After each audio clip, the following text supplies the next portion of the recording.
4 जनवरी 1965 को मुंबई में जन्मी अभिनेत्री अर्चना जोगलेकर तो आपको याद ही होगी।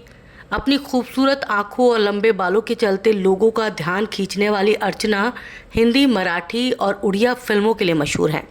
अर्चना जोगलेकर ने अपने करियर की शुरुआत मराठी फिल्मों से की थी, फिर उन्होंने हिंदी फिल्म इंडस्ट्री में कदम रखा।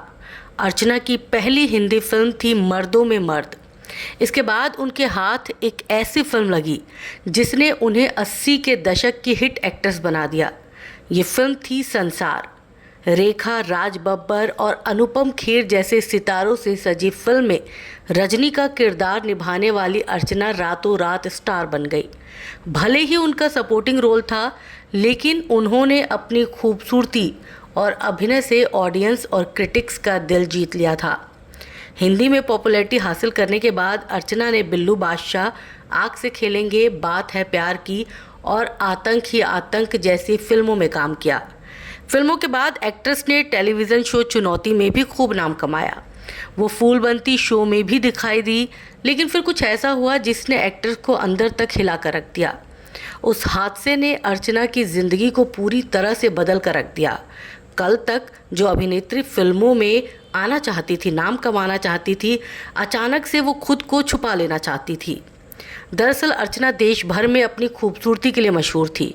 उनके चाहने वालों की कमी नहीं थी, लेकिन एक शख्स ने ऑटोग्राफ मांगने के बहाने एक्ट्रेस के साथ कुछ ऐसा करने की कोशिश की जो किसी भी महिला के रोंगटे खड़े कर देगा।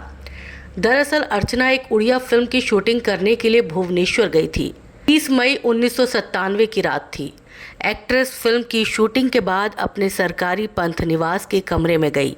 तभी एक शख्स ने खुद को फ़ैन बताकर उनसे ऑटोग्राफ की डिमांड की। जब शख्स आया और अर्चना ने कमरे का दरवाज़ा खोला तो उसने अभिनेत्री के साथ दुष्कर्म करने की कोशिश की। पंथ निवास के स्टाफ के आते ही वो शख्स वहाँ से भाग निकला। इस घटना के 13 साल बाद आरोपी को 18 महीने की जेल हुई। लेकिन इस घटना के बाद एकाएक ही अर्चना रुपाली पर्दे से कहीं गायब हो गई।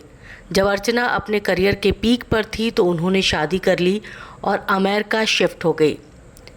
1999 में अर्चना ने न्यू जर्सी में एक डांस स्कूल भी खोला, जहां वो बच्चों को क्लासिकल डांस की ट्रेनिंग देने लगी। जब अर्चना से इतनी जल्दी शादी करने की वजह पूछी गई तो उन्होंने कहा कि मुझे सही इंसान मिल गया था जिसके साथ मैं अपना परिवार शुरू करना चाहती थी। उन्होंने बिना किसी शर्त के मेरे डांस का समर्थन किया और डांस मेरे लिए ऑक्सीजन जैसा है। अब अर्चना बॉलीवुड से काफ़ी दूर हैं, लेकिन आज भी वो सिनेमा को याद करती हैं। इसके अलावा उन्होंने डांस का दामन अब तक नहीं छोड़ा है। हालांकि अब उनका उनके पति के साथ तलाक हो चुका है और वो अपने बच्चों के साथ रह रही हैं।